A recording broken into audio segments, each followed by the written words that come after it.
selama di pesawat itu, adik bisa bayangkan. Kalau satu saat kapalnya meledak, maka pakaiannya ini juga tidak harus tahan terhadap api.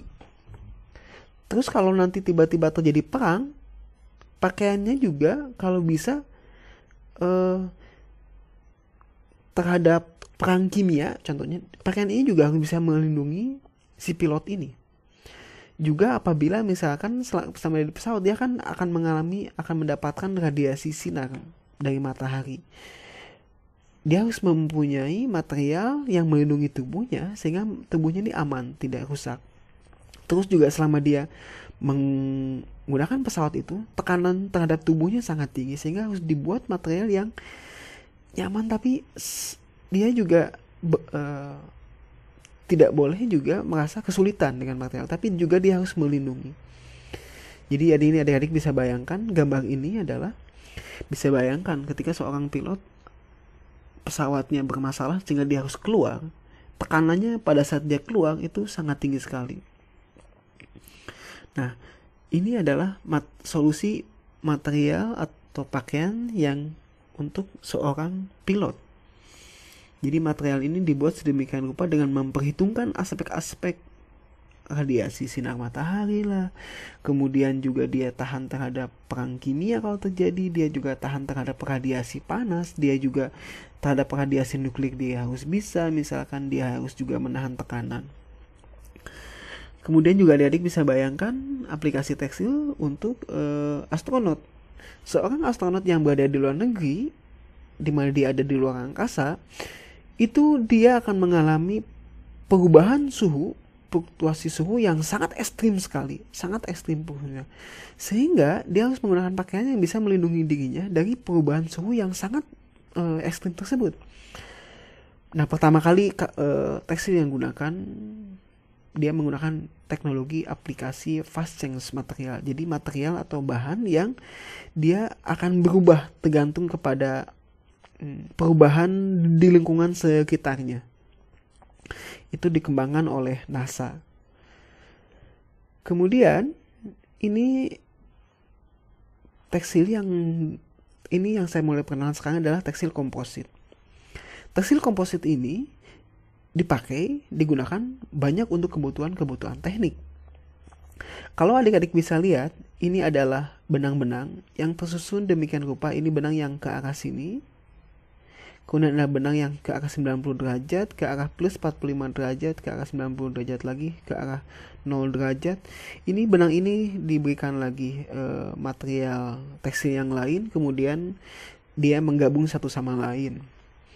Material tekstil ini, supaya dia menjadi kuat, ini seperti ini. Adik-adik bisa lihat. Yang pertama, material tekstil ini saya gambar visualnya, nanti gambarnya akan seperti ini.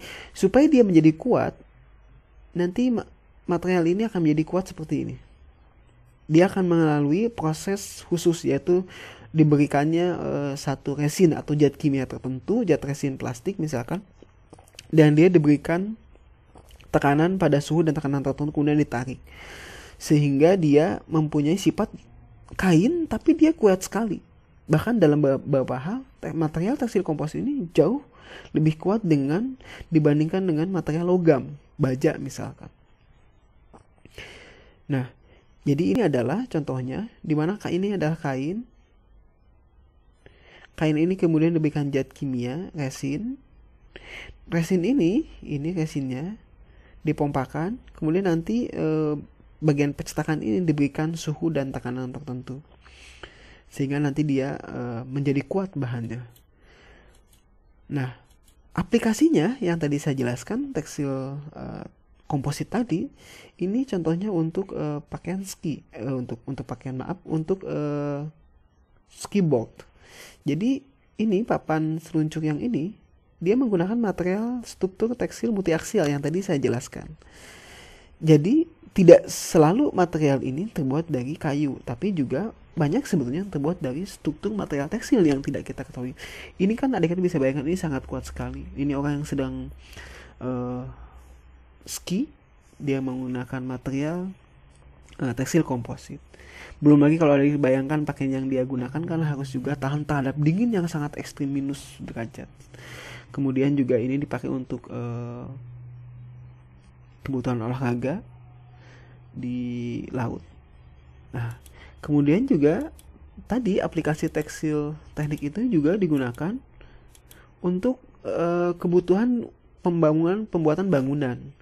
Jadi kalau adik-adik bisa lihat, ini adalah bangunan yang tiangnya ini tidak lagi menggunakan beton, tidak hanya menggunakan beton, tapi dia juga menggunakan struktur tekstil komposit. Jadi ini tiangnya menggunakan struktur tekstil komposit yang dipasang kemudian diberikan resin atau zat kimia tertentu. Ini adalah contoh tiangnya, ini menggunakan tekstil komposit. Yang kalau kita lihat, ini sebetulnya di dalamnya ini adalah kain. Kain seperti ini. Ini adalah benang-benang. Kemudian aplikasi selanjutnya untuk energi angin. Adik-adik bisa bayangkan. Energi angin ini dia menggunakan kipas. Kipasnya ini harus kuat, tapi sekaligus juga harus ringan. Tapi juga dia tidak boleh mempunyai sifat karat yang tinggi. Alternatif tekstil komposit itu dipakai karena dia ringan, tapi dia juga pada saat yang bersamaan dia juga tidak berkarat. Nah, maka tekstil komposit di beberapa negara-negara maju seperti di Jerman itu banyak digunakan. Kemudian juga tekstil komposit atau tekstil dipakai juga untuk pipa. Ini adalah pipa. Yang pipa ini terbuat dari tekstil komposit seperti ini. Kemudian penerapannya lagi adalah di bidang-bidang ini. Ini mungkin yang adik-adik tidak bayangkan bahwa ini adalah bodi dari kereta api cepat. Nah, ini materialnya berasal dari tekstil komposit. Juga beberapa dari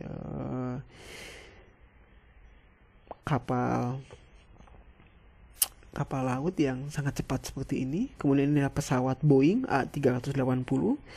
Ini pesawat Boeing A380 ini, kalau kita rinciannya, ini saya sumbernya dari Airbus. Ini bagian-bagian ini semuanya menggunakan aplikasi tekstil. Menggunakan aplikasi tekstil komposit. Jadi materialnya ini sangat ringan, tapi dia sangat kuat sekali. Sehingga penggunaan tekstil itu menjadi lebih dibutuhkan. Kemudian ini adalah pipa yang menggunakan tekstil komposit. Jadi adik-adik selama ini membayangkan bahwa pipa itu terbuat dari logam. Iya, betul, pada banyak. Tapi sekarang mulai banyak dikembangkan menggunakan material tekstil. Jadi kalau adik-adik bisa lihat, ini adalah kain tekstil yang dia menggunakan seratnya biasanya serat karbon atau serat gelas atau ya. Material tekstil ini kemudian serat tekstil ini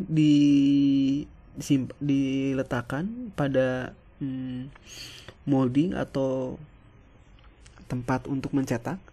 Ditempatkan seperti ini bentuknya, dipasang sedemikian rupa, kemudian dia diberikan resin, zat kimia tertentu, diberikan tekanan pada suhu dan tekanan tertentu, kemudian setelah jadi dia akan menjadi seperti ini dan akan kaku seperti ini, dia menjadi pipa. Pipanya ini tentu saja sekali lagi kelebihannya dia ringan tapi tidak berkarat, dia juga kuat. Aplikasi selanjutnya, dan ini yang di kampus saya sedang kuliah di Technische Universität Dresden, itu aplikasi tekstil beton itu sangat gencar sekali dan bisa dikatakan bahwa di Jerman itu salah satu perintis untuk tekstil beton. Di kampus saya sendiri penelitian yang dibiayai oleh pemerintah Jerman besar-besaran untuk aplikasi tekstil beton. Jadi membuat lagi beton tidak lagi menggunakan logam-logam. Jadi tidak lagi menggunakan besi-besi dibentuk tulangan, kawat-kawat, dibikin susunan sedemikian rupa, kemudian dicor istilahnya, dikasih semen dan selanjutnya. Tapi ini menggunakan material tekstil. Dan ini contohnya adalah satu jembatan. Yang jembatan ini dia tidak menggunakan rangka-rangka besi, tapi dia semuanya ini menggunakan material tekstil di dalamnya. Ini contohnya. Kemudian pada bidang otomotif. Pada bidang otomotif juga demikian.